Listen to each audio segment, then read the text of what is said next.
يا من له ستر علي جميل، هل لي إليك إذا اعتذرت قبول؟ أيدتني ورحمتني. سلام البنات ومرحبا بكم. نتمنى ان شاء الله تكونوا بخير وعلى خير وتكونوا كامل متهنئين.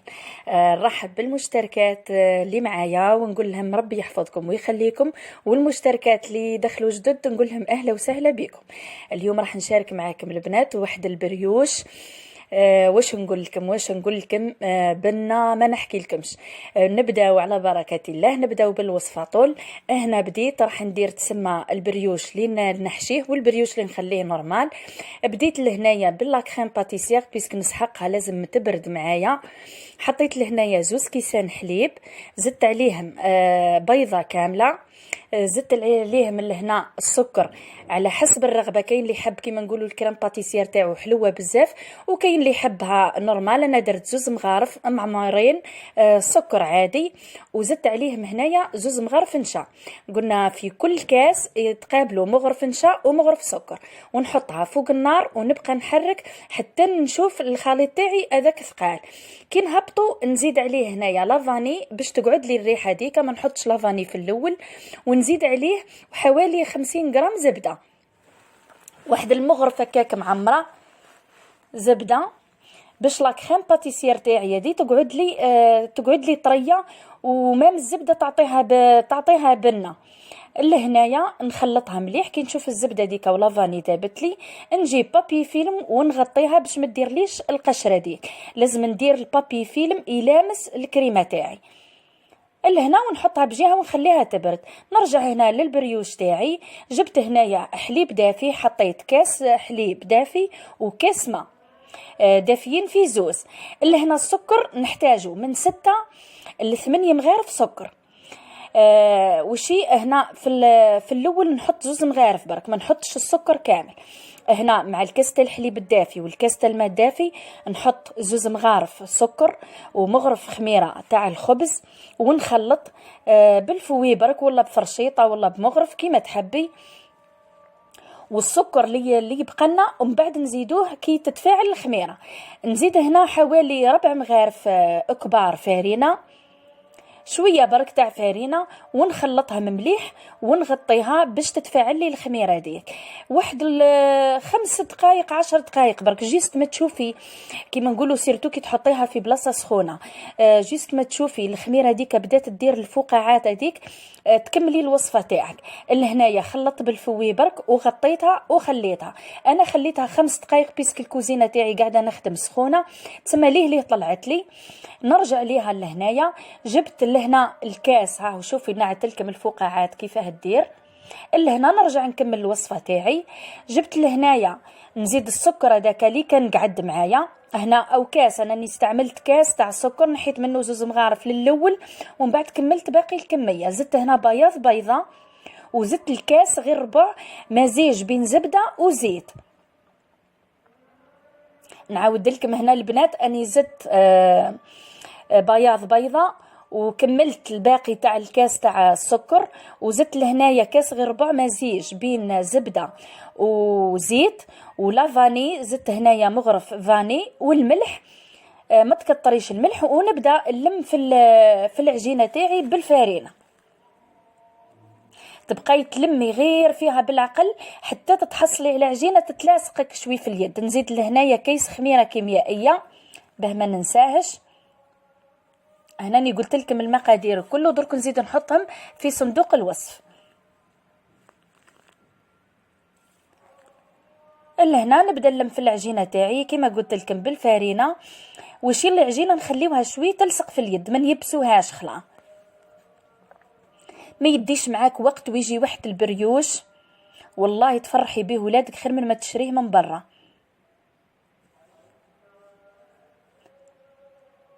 لهنا قعدت نزيد في الفارينه ونلم في العجينه تاعي، ومن بعد ندهن الريسيبيون تاعي بالزيت ونخليها. شوفوا كيف خليتها العجينه تاعي طريه. لهنا دهنت الريسيبيون بالزيت كما قلت لكم، ونغطيها ونزيد نخليها تخمر مليح. عقد ما تخليها تخمر عقد البريوش تاعك ما يجي مقطن وهشوش. شوفوا هنا كيفاه طلع، شوف شتو كيفاه طلع. انا هنايا واحد النص ساعه باش رجعت ليه، نهبط الخميره هكا، نكسر له الطلوع تاعو، وباش نرجع نخدمو طول شدو البنات ما عجنتو ما هبطتو من الريسيبيون ما والو. هنا كنت شعلت الفور على 180 درجه باش يسخن لي، وجبت هنا البلا تاعي فوق بابي كويسون. نبدا ندير البريوش، انا نبدا نعاون ديما يديا بالزيت باش ما يلصقليش. قلت لكم العجينه اي طريه شويه تتلاصق في اليد، ديري ادهني يديك بالزيت. انا هنا درت هادما ليبول، والاخرين تسمى اللي راح نحشيهم باللا كريم باتيسيير زدت درتهم طوال شويه. دوك تشوفوا الطريقه كيفاه درتها. هادما درتهم ديبول برك، تحطيهم كل لهنا وشي يخلي لي سباس ما بيناتهم بيسك راح تطلع فيهم الخميره باش ما يلصقولكش مع بعضاهم. هنا انا كي نحطهم ديما اي عجينه انا نستعملها ندهنها طول بصفار البيض باش ما نكسر لهاش الطلوع تاعها من بعد، ونخليها تخمر، لانه كون نخليها تخمر ومن بعد ندير لها صفار البيض تعاود تهبط لي الخميره. هنايا جبت صفار بيض، ديما انا نحط له نسكافيه عجل اللون، نحب اللون الغامق هذاك، ودهنت البريوش تاعي كامل بصفار البيض هذيك اللي كنت خلطت معاها شويه حليب والنسكافيه. دهنت لي بوله دم تسمى باه نخليهم يطلعوا، ونرجع ندير الاخرين يكونوا دم خمروا معايا ندخلهم يطيبوا. رجعت للاخرين درتهم لهنا ديبول، ونبدا نحل فيهم، نحل بالزيت ونبدا نرولي فيهم زي ما نديروا لي باغيات لهنا، ونروليهم ونحطهم ونخلي لي سباس كما قلت لكم ما بيناتهم. شوفوا الكميه تاع كاس حليب وكاس ما، شوفوا الكميه اللي خرجت لنا، تخرج لك كميه لبس بها، سيرتو كي ديريهم صغار. بعد كملتهم الكل بالطريقه دي، نحلهم ومن بعد نروليهم. نزيد نجيب الصفار تاع البيضه ندهنهم كامل، وندخل الاخر يطيب لي. هاو هنا شوفوا كيفاه خمر معايا، نعته لكم كيفاه خمر، ندخلو درك باش يطيب لي. نزيد نخلي الاخر يخمر، يدي معاك واحد 20 دقيقه حتى 25 دقيقه.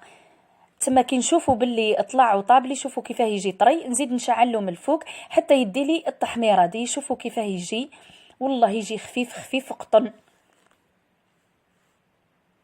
وهادو مالي باغيت، شوفوا كيفاه جاو. شوفوا ما خير هكا تخدميهم في الدار على يدك والله تشريهم من برا خير. هيا قولوا لي برك، والله كي تخدمي لهم حاجه في الدار حتى يفرحوا بها الاولاد، وتخرج لك تاني كميه لاباس بها. شوفوا هذاك الكاس تاع الحليب والكاس تاع الماء واش خرج لي.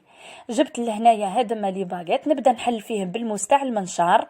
شوفوا من داخل كيفاه يجي، ونبدا نحشي فيهم باللا كريم باتيسيير هذيك بالطريقه دي. ومن بعد نجيب ندهنهم من الفوق. انا دهنتهم بالمعجون تاع المشمش، وندير لهم رشه سكر غلاسي. اللي تحب تدهنهم باللاجولي تدهنهم باللاجولي، وقدمتهم بالطريقه دي. شوفوا حطيتهم هنا باش تشوفوهم كيفاه جاو يشهيو. شهيتكم في الجنه البنات. ودرت لهم رشه تاع سكر غلاسي هكا، الله الله تشربي بهم قهوه العصر والله الفطور الصباح. واش نقول لك، ان شاء الله يا ربي تعجبكم الوصفه تاعي لنهار اليوم تاع البريوش وتجربوه وينجح معاكم. ولا عجبكم الفيديو تاع النهار اليوم ما تنساوليش الجام وتخليوا لي تعليق. واللي شافت الفيديو تاعي بالصدفه نقول لها ادخلي يا اختي للقناه ومرحبا بك، وفعلي الجرس باه يوصلك كل جديد. وان شاء الله يا ربي نتلاقاو في فيديو جديد وروتين جديد من روتينات سميرة القلميه. نخليكم في امان الله وسلام حبيباتي، سلام.